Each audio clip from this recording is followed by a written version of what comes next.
welcome to Don't Shout at the Telly with me, your host, Saliha Ali. We're delighted to have with us today Dennis Hayes, Professor of Education at the University of Derby.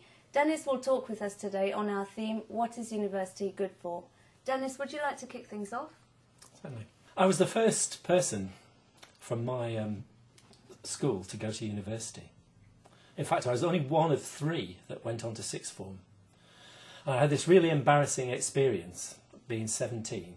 I met an ex-girlfriend coming from her office, and she looked absolutely stunning. Beautiful suit, and there was I in school uniform with a duffel bag, and I felt about that big. What was odd about that experience is everybody else thought that going to university was a weird thing to do. Because that 30-odd years ago, they all had jobs. And if they wanted another job, they changed jobs. And that was the exciting thing. There were loads of exciting jobs to take. And I'd chosen to stay on at sixth form and then go to university. And nowadays, 59% of young people are in tertiary education in Britain. 59%. And everybody thinks you're a bit odd if you don't go to university. The difference between the 1970s and 80s and now is that there are no jobs. And encouraging everybody to go to university has had one really good social effect. Because in 1979, people were worried about youth rebellion. They don't have that worry anymore. Because everybody's either at school or in university. And now they're not being rebellious. They're doing their essays and filling their portfolios. But something else has changed. Now everybody's concerned with education. And the reason for this is education reflects your view of future society. What you want a young person to be at 18, 21 embodies your vision of the future. And when you look at it, that vision of the future is really depressing.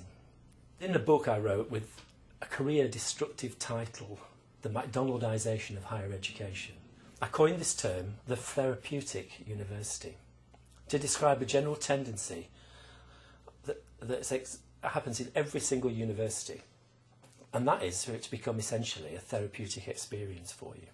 Now, of course, you've got to have people to feed you through the transition. Some student unions have even banned political debates because they don't want to upset people by challenging their views when they've just arrived at university. And you get endless offers of counselling, stress counselling, counselling to cope with your exams. And one university, I couldn't believe it, so I found their counselling leaflet. It said, if you're studying health, you might find that a lot of people are sick, and this might cause you distress. If you're studying sociology, you might find that a lot of people are poor, and this may cause you stress. If you're studying education, you might find there are a lot of people with special needs who are difficult to help, and this might cause you stress. And it went through every discipline and said, anything you're studying might cause you stress, therefore come and see the counsellor. So that was the new vision of a university. Instead of something that changed your views of the whole world, it's something that's going to cause you mental problems. And even at the LSE, I saw a poster inviting students to come to counselling if they were suffering from perfectionism syndrome. So endlessly, you get people coming to you and parading a whole range of problems. So something's changed about the whole nature of the university. And if you think about my first point, it's about what sort of future generations you're trying to produce. And it's really going to be about generations that are going to be in constant therapy. Now, it's not entirely that. Obviously, there's some hard studying goes on. People do the usual things they did at university. But there is increasingly this therapeutic tendency. One way of really understanding it is to say that going to university, you used to be able to think the unthinkable and say the unsayable. But now, of course, as soon as you go to university, you learn the opposite. You get a list of words and phrases you're not allowed to use. And both lecturers and students worry about breaking any of the university policies. It works through to your lectures. You don't challenge things that are being said anymore. And as a result, there's no really hard academic challenges. But it's also important to remember that the traditional university, if you take Oxford and Cambridge, was an undergraduate university. You came to the university, stayed for 3 years, and then you went off and got on with your life. Now education drags itself out through lifelong learning. And some people never get out of university. You become dependent on education, and with it, a stronger element of therapy. But the challenge that is now being put by the coalition to keep people in apprenticeships or to do work rather than go to university is something that I always thought was quite a good idea. There is nothing wrong with having skills. There's nothing wrong with doing something else in your life than being a failed academic. But the downside of that argument is one that has always worried me. When I was at school, I went to my careers advisor. They said, "What do you want to do?" And I said, "I'd like to be a journalist." And when he picked himself up off the floor from laughing, he said, "Well, there's a job, in a factory or a mill." And the idea would be, of course, that I wasn't one of those sort of pupils that was academic. The technical word for those sort of students is thick. And you may have heard people, you might even find yourself using it, What about the students who can't get A-levels?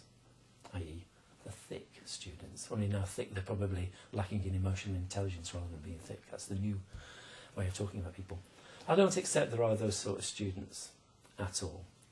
I don't mean there are students. I taught students with learning difficulties. There are students who are mentally handicapped, but that's a different issue. Almost anybody can benefit from a university education. And the advantage of a university education is it teaches you to think for yourself. You can become an independent, critical thinker. Because my argument is the opposite of that what university does now is not teach you to be a critical, independent thinker, but makes you a dependent, uncritical, conformist thinker. So, should you go to university? Should everybody go to university? And I think the jury's out on that question for one very simple reason. If you go into the wider world, of course, you won't get the job training you used to get. Most of the jobs you have no meaning. There were jobs in call centres or whatever, and not the sort of really exciting, creative jobs or productive jobs. In fact, probably the easiest job to get into, and it follows from my argument, is a job giving people therapy of some sort. And I think my last count was something like over 1 million people in Britain in therapeutic professions. And if you remember, the government's response to unemployment was to appoint something like 20,000 advisors to work with the unemployed in case they started beating up their family or whatever, as if they would. So what are the options? I think you've got one of them here. Because when I was watching the films of the previous speakers, it reminded me of Balliol College, Oxford. And I'm not just saying this for World Right. I was invited to something called Doug's Lunch. And Doug's Lunch consisted of me sitting on a sofa and a lot of people sitting on sofas and I talked for a while and then they gave me a really hard time. So that's Balliol, Oxford. So this is World Right.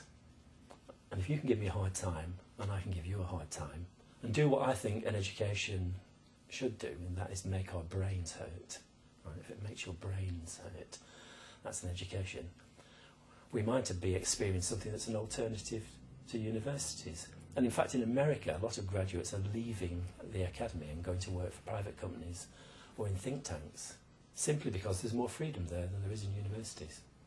So it's not a straightforward question. The point about the therapeutic purpose of university, because I decided to do a bit of background research for this discussion, and I went to the library, and half the books on university were actually handbooks for parents. It's quite interesting. But I mean, my question was on the purpose of university, because there seems to be this idea that the university should be geared up to promote economic growth, and it's to provide Britain with the skills base it needs for a high technology, high value economy. Just wonder what you think about that idea. As we've had 20 years of expanded university education, it doesn't seem to have created a dynamic economy.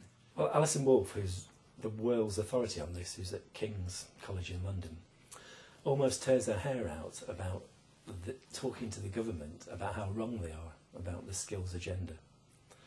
Because the research shows there's no connection whatsoever between skills and qualifications attained in universities and the dynamism of the economy. One example is Switzerland, which has less degrees than most other European economies or OECD economies, and yet has a thriving economy. India has a huge number of graduates, and of course it's a developing economy now, but the economy is developing not because it's got so many graduates, it's the other way around. So I think they've got a very Philistine view of what university is. As Anthony Giddens, who was head of the LSE, is a well-known sociologist, gave a talk to the graduates of the University of London, and to his own surprise he defined it as a place where you pursue knowledge without fear or favour. You pursue knowledge without fear of being criticised, and without favour, so you don't favour any particular body. So you don't do it because the government want you to improve skills. You don't do it because you've got commercial funding. Isn't maybe the problem that there are certain subjects that you can now study at university that maybe don't involve the sort of, you need to be tutored, you need to write essays about, but you just need hand-on experience. Like, I know there's a degree, event management, and that sort of degree, you know, you need to be at the job, you need to know how things work. The best way to learn it is really at the place. But then a girl I know is doing the degree because it seems to be the right thing to do in order to then do the job. But actually she realised that if she just worked for an event company and worked her way up, she would have much more knowledge about the actual job. And I grew up in Switzerland, and we have this system of apprenticeships and university, and they make a big distinction between jobs that it's all about learning from somebody who already does a job, and you learn with them, and you go like to school 2 days a week or something. And there are the degrees where you just need to sit down and you need to memorize words and vocabulary, whatever. Like there are two distinctions, but they're regarded as equally well. Like it's not an elite system. And I was wondering whether maybe the system has to change a bit, sort of regarding those skills, like the manual skills, just as good as the intellectual ones, and fostering a system that sort of has both streams, where you can go in either or, and none, you know, neither is a disadvantage. Because at the moment, if you just do an apprenticeship in England, I think you're not as advantaged as when you're doing like a degree in the same subject. My answer to that would be yes, but then I always think of Polish plumbers. When if you're in London, if you want a plumber, you get a Polish plumber. And I've never yet had anybody say, what qualifications have you got? His mate tells you he's a good plumber, and he does it, and he's got the skills. And parity of esteem of qualifications has been something that people have pushed for. But the downside to it is the Philistine idea that that's all you get. You know, that if you do a skills-based course, that's you. I remember listening to a debate with young people in Kent who were taking the mickey out of their postman because their postman had a degree in sociology. And their point was, what's the use of a postman with a degree in sociology? Well, you know, a postman's not just a postman, he's a person. So I think there's a danger always when you're promoting craft skills and saying that we should have parity of esteem. I mean, that's right. You shouldn't look down on people because they've got practical skills. In fact, I don't think we do, actually. But I do think there's always the danger that behind what people say, there's some view of human beings that divides them up. That's always my worry. And behind every single question that you'll ask, there'll be some sort of philosophy of what makes a human being. And when you're listening to anybody talking about education, the question you should ask yourself, and when you're listening to them, is what view of human beings have they got? You know, do they see human beings as having fantastic potential? All of them. Or do they divide them up?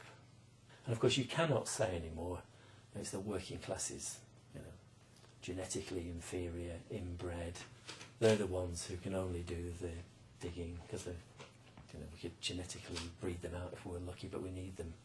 And Cyril Burt, who produced the schools-based intelligence test and the British education system, as it was until recently at least, he showed through a very scientific test that working class children were less intelligent, so therefore you wouldn't expect them to achieve as much as intelligent people. When he died, they could find no evidence in his papers. It was one of the biggest frauds in history. I'm not saying everything's duplicitous, but it's just that you make this assumption. You know, people make it in lots of ways. You know, you may find it, women can do certain things that men can't do. Men can do certain things women can't do. I don't accept any of that at all, except possibly in physical things like running, where there obviously is a physiological difference. When you talk about parity esteem, I think that's fine in terms of your professional status. But as a person, you want to be a plumber and have a sociology degree, I think. Can I just go back to what you were saying about therapy increasing in universities? Because I just graduated from university, and I'm aware that there were counsellors there, and I think at the bottom of emails it would say something like, if you're feeling stressed, you can go and visit the counsellor. But I didn't go, and I don't know anybody else from my university who went. So I don't think it's necessarily a bad thing to have counsellors at university. And I think if people are feeling stressed, they should be allowed to go there. But I don't think it creates this sense that you have to always go and visit a therapist if you're feeling a bit worried that your essay is not going to be very good, because I don't know anyone who did that. Dennis, you had mentioned earlier when you started how universities don't want students to sort of step out of line. They want everyone to sort of fall into place. And I agree. I think that sucks. But I think students are now starting to ask themselves, how much are they really willing to buy into this system? Because the value of a degree has gone down, I think, because so many students are now in university. We have all been or are still attending university. And there's, like you said, there's no jobs out there for us. And yet, as soon as we finish, we end up thousands of dollars or pounds or whatever into debt, and we have essentially bought ourselves into the system. We don't learn of any other alternatives, so I feel like my life has sort of been pre-planned ever since I was born. Like, I will go to school and I will go to college and then have a job and then get married and die. I feel that more emphasis should be put on, option, like teaching children from they leave secondary school, because it's something you have to do about what else can you do apart from going to university. Because I feel that a lot of the people that I speak to, it's just a natural progression, just like Joey was saying, you go to college, then after college, what you're going to do, you think about, what am I going to do at university? I'm just going to do any subjects. I'm not really interested in it, and I know that when I leave, I may not get a job. So I think it's important that emphasis should be put on apprenticeships, and I'm sure there's other things you can do as well apart from apprenticeships. And just going back, Joe said something about the value of degrees going down because there are more students, but surely that depends on what you count as the value of a degree to be, because obviously if more people have degrees, that affects how important a degree is to getting a job. But surely that just sort of links into like a society which sees everything in terms of results that you can get from it. So, schools are judged on the exam results that they get. The success of a degree is judged on whether it provides you with a job at the end of it, rather than just looking at education for education's sake. And more people doing degrees doesn't necessarily mean that they have a less value as an education for that person, just because they're not going to get a career out of it in the end. On that point, I remember at the beginning of our conversation you mentioned that academic standards had slipped. But as an English literature student, I read the same novels as students who read them 30 years ago. I read the same literary criticism. I actually read more because there's been more criticism written in the past 30 years. So in what way would my degree, for example, have been devalued? Did the student get more tuition 30 years ago? Well, I think the students probably got less tuition 30 years ago. And it's true, what you said about the instrumental view of education is very commonplace. Everybody thinks you get a degree because it gets you a job. I don't think that's what a degree should be about. And even the Mickey Mouse degrees, so-called, whether it's in golf management or game playing or whatever they are, can have really good critical elements in them. So it's really hard to make a judgment that just dismisses new degrees.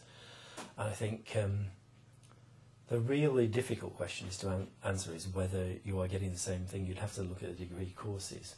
I don't know, did you do Latin?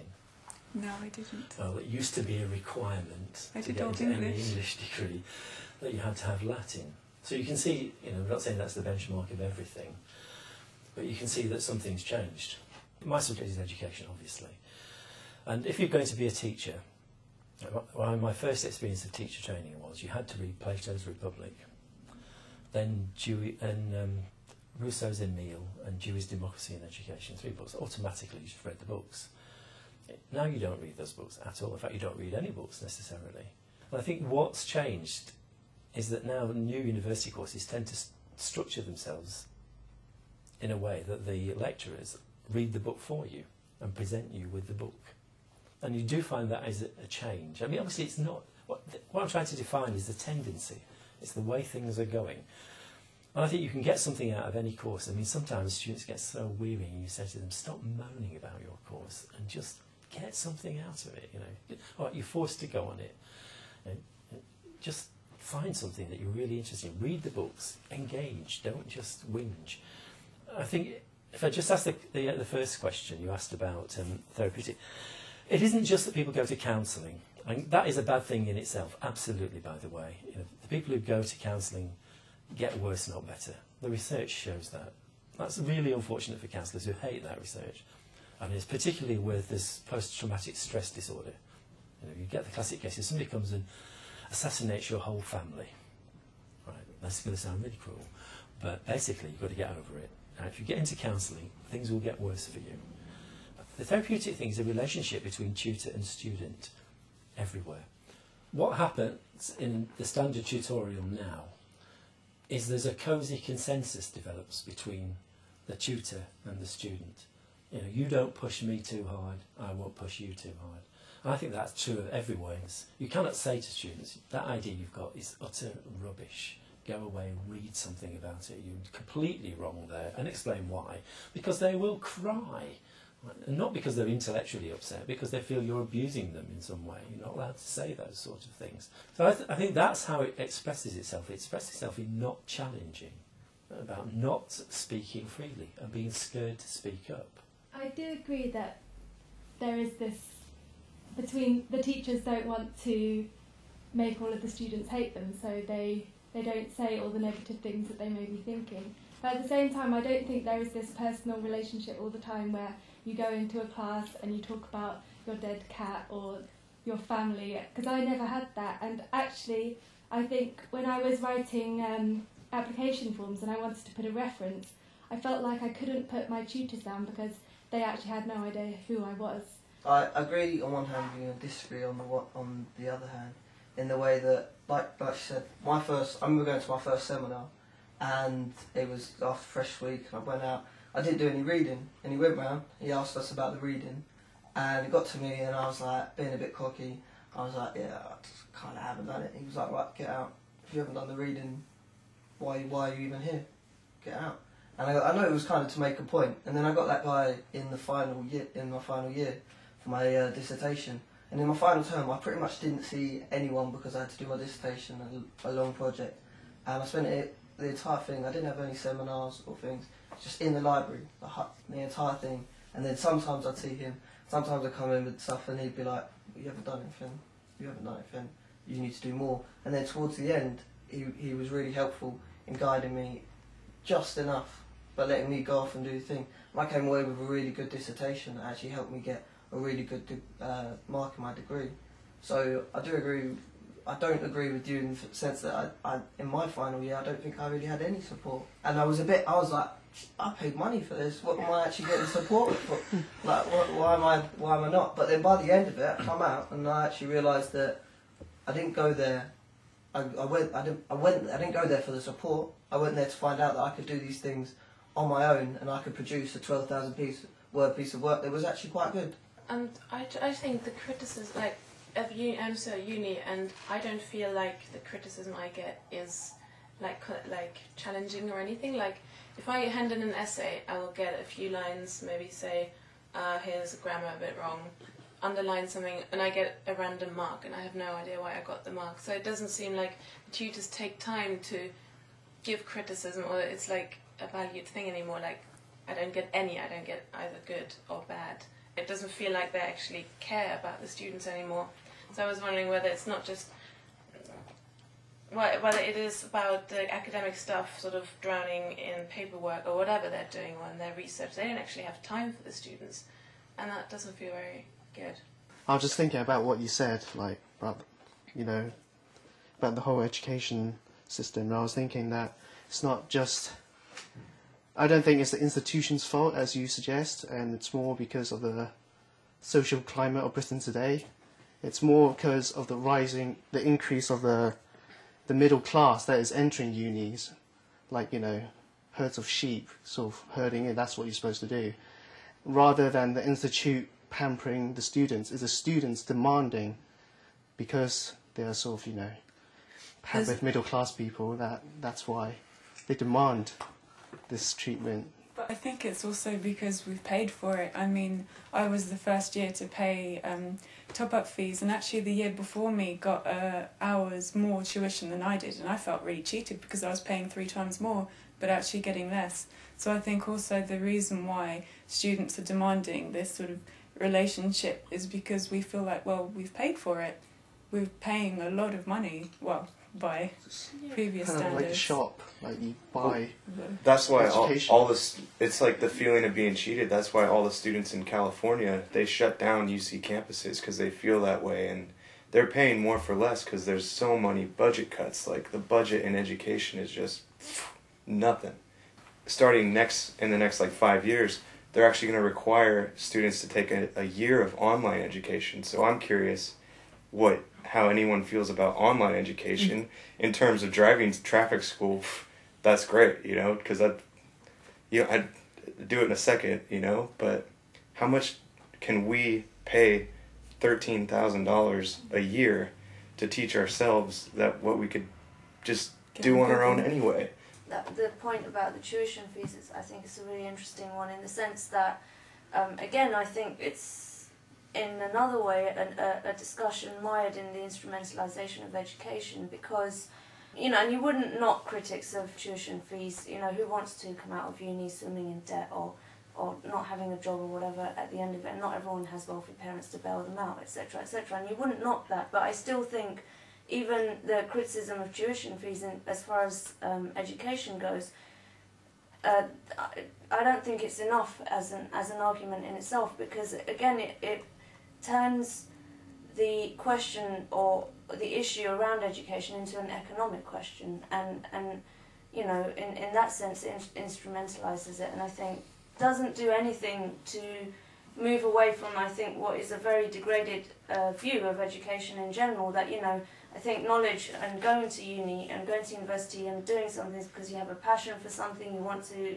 expand your mind and engage with ideas and be challenged by other people's ideas and those sorts of things. And I think that is not, even in this criticism of tuition fees, it's just not brought about. There's a fundamental difference between any sort of retail therapy and going to university. And the example of shopping is not analogous.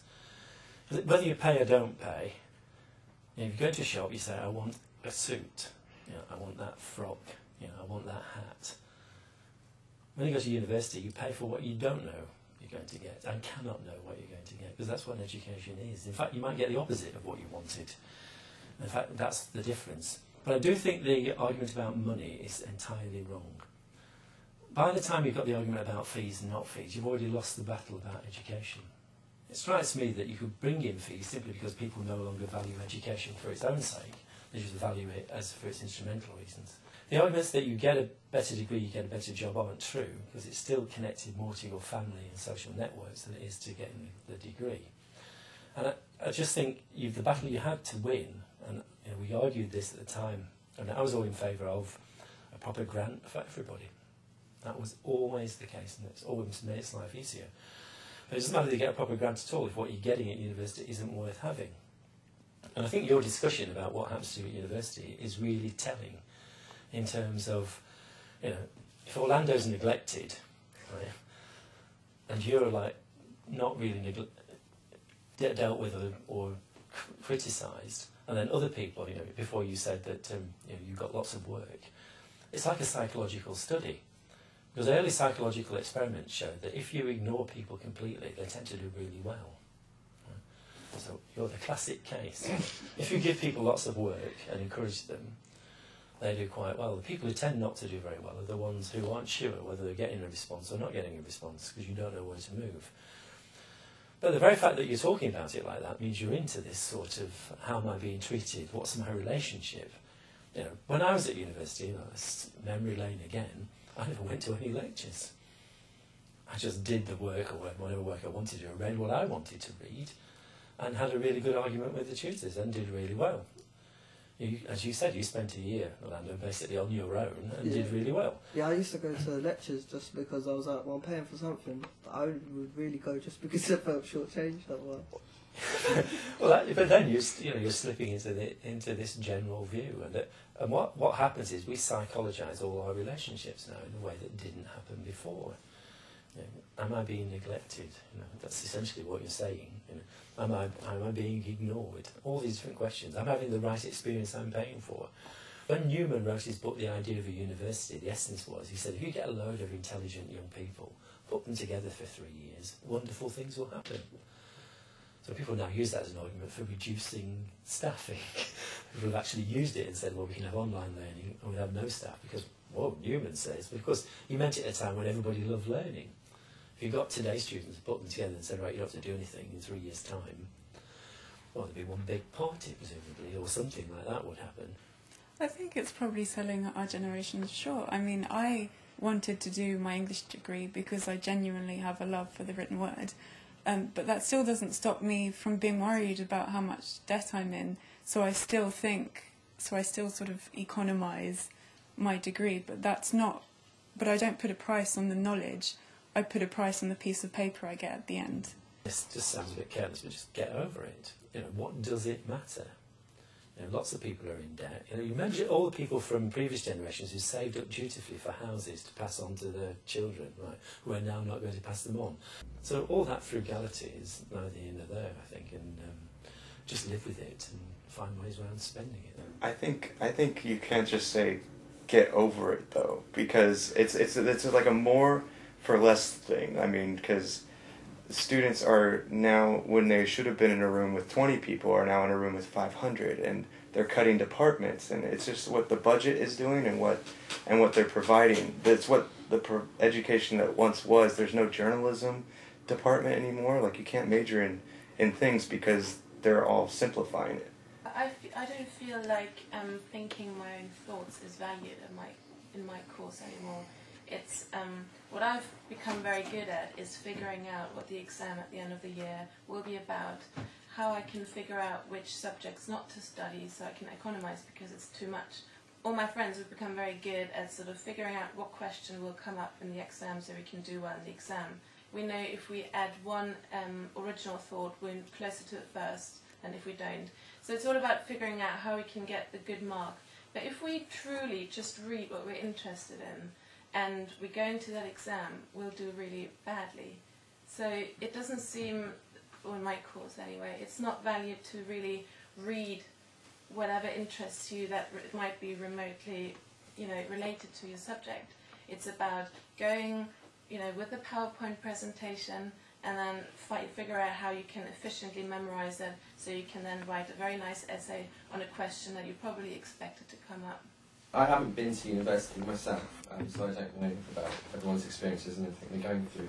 But I do have a lot of friends that have said kind of the same thing as you just said, which is that they've studied subjects and it's become more about what they need to, how do I say it, like they haven't been able to express themselves fully, like as they would want to, and it's kind of lost its enjoyment, and they've lost their enjoyment in their subject because it's more about what's laid out rather than them expressing themselves and kind of showing what they can do and showing what they can add to something rather than just kind of like what's already existing, if you know what I mean.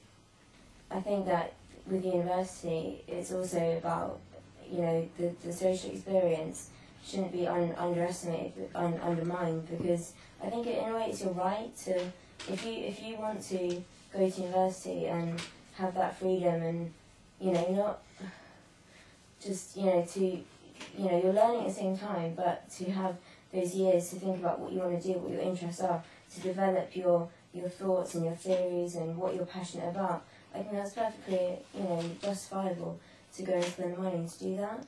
I agree with you. The thing you said that the university have to be harder, because well, I'm in the university in Spain, but it's through Wales University, and I think for me it's easier than the school.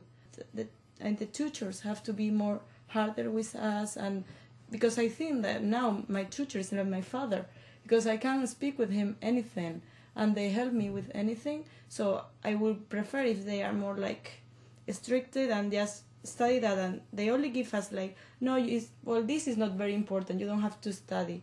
I would like if they say, no, this is the correct thing, you have to study everything. And because I mean, a lot of my university friends, they don't really study, just study the day before, and they just get through the things that they think is important, and then they get a good marks as well. My view is a bit like an apprenticeship for everybody, actually, because I would do away with degrees altogether. No qualifications at all. And I would make you turn up for work or whatever with the best thing you've done, your best essay. Because in the end, that's what counts. I remember applying to do my MA, and what the lecturers wanted was something I'd written. They weren't interested in the references or the portfolio or where I'd done charity work. They want to see, have you got a brain? Like, how can you argue? I think that's the best thing. Why not take your best essay around? I feel like I'm surrounded by really enthusiastic learners, and who are passionate about the knowledge that they're wanting to learn from university, and that it just is not the reality that I have experienced at university. People boast about how little work they do, and the fact that they sit around watching daytime TV and still manage to get a 2-1.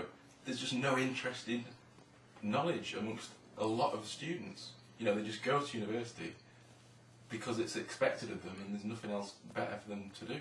It's not surprising that people might protest about fees, because if they just see university as, they're just paying for something, then they're probably more likely to get worked up about fees than they are about the content of the education. I think you underestimate a lot of today's students. I'm living with 6 people who do my subject next year, and the people who don't do our subject are constantly telling us off because we keep talking about history in our spare time, just out of a bad habit. And I think, you underestimate just how interested people are actually in the subject. Although, admittedly, I don't think that's universal, and I do think there is a lot of focus on application for university. There's a lot of sentences and prospectuses which say things like, university isn't just about the course you do, and there's a lot of go there for the lifestyle, for the experience, and there's a lot of expectation, sort of university is going to be the best days of your lives, which I think builds it up a little bit too much for people. They feel that they know what the experience is going to be like before they go, and then that leaves a lot of room for disappointment, especially when they're paying for it, I think. I think that in terms of paying for university, university should invest more in hiring lecturers that are genuinely passionate and really want to expand people's minds. There is like a huge amount of people doing this whole party thing, which I thought was quite large. I was quite surprised when I came to England.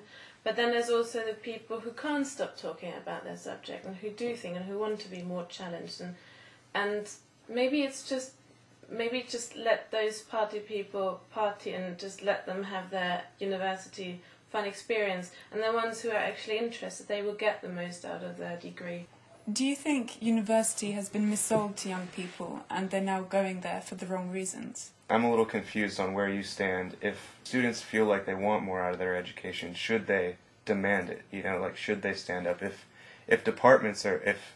schools are then cutting departments or laying off their favorite professors, like people who really inspire them, and they're not being provided, do you think the youth of today should be more rebellious or stand up for that?